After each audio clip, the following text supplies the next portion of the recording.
Hürmetlik vatandaş leksiyon davamlaştırmaz Uyguran vatandaş. Bugün çizlaq 2022 yıl 3. ayının 12. günü. Endeki mavzumundaq.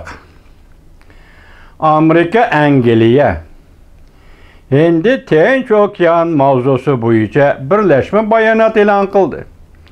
Tayvan bo'g'ozining tinchlikni qo'g'daymiz deb ko'rsatdi mavzuli xabar 3. ayning 12. kuni Duvi orbitida e'lon qilindi. Xabar bunday boshlanadi.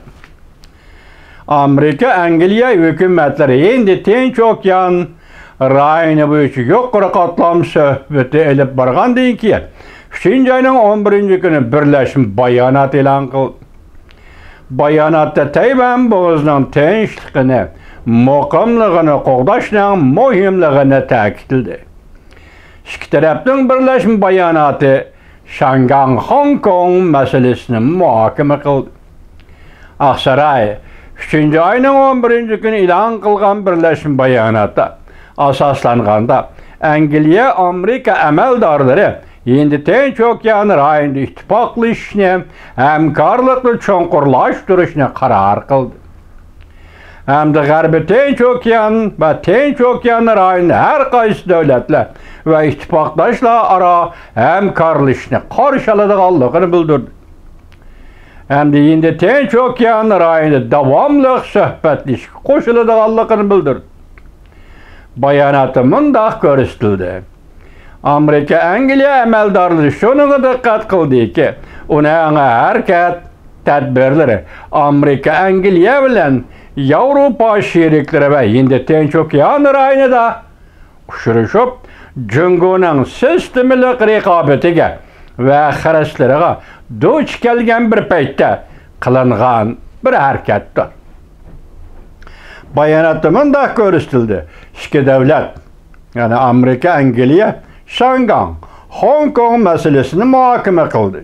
Lekin konkret mazmunlarni e'lon qilmadi. Yana bir xabar vatandoshi. Yuqori xabar shundaqli qisqa xabar. Yana bir xabar. Amerika Yevropa qo'g'lishida hargiz to'xtab qolmaydi. Xi Jinpingning dumbisi to'nglashga boshladi.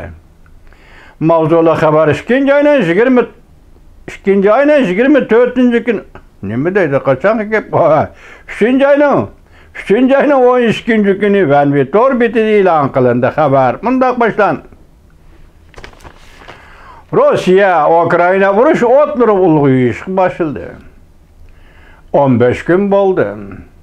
3. ayning 11. kuni Amerika 7 davlat guruhi Yevropa ittifoqi Rossiyani embargo qilishdan bir qator siyosatlarni o'ttirg'a qo'ydi. Yevropa ittifoqi ijroiya raisi Anderleyen Vladimir Putin Rossiya sarxillari va ularning oila tabobatlariga hatto ularning qo'lchumoqlariga bosim ishlatishni davomlashtirganligini bildirdi.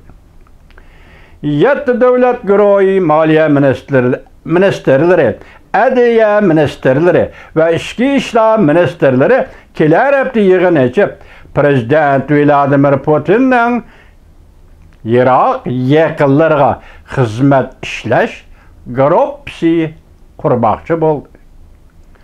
Bundaqda Prezident Vladimir Putinning sharoiti texmo qiyinlashidir. Rais Xi Jinpingning dumbisi to'nglaydi. G'arb bilan Sharqning alishishida bir vaziyat. Rossiya barg'on sira patqoqa patdi. Urushni davomlashtirsimi, yengiladi. Urushdan qaytib chiqsimi, urushni to'xtatsimi, yengiladi. Ukraina jarohatlansimi, lekin urushdan keyin Amerika, Yevropa ittifoqi Ukrainani qayta qurib chiqadi. Bu urushdan keyin NATO sharqqa kengaydi. Faqat Ukraina emas, Rossiyaning sobiq jumhuriyatlarining hammasiga kengaydi. Hatto O'rta Osiyo jumhuriyatlarigacha kengaydi. Çünkü hozir yoki oldiga yoki kayniga mağalmaydigan bir halga düşüp kaldı. Qarab bak, Rusiyanın halı nime ve ahiri nime boludu. Cumhuriyet'in kızıtma harareti örlep, lekin dümbesi tonlaşka başladı.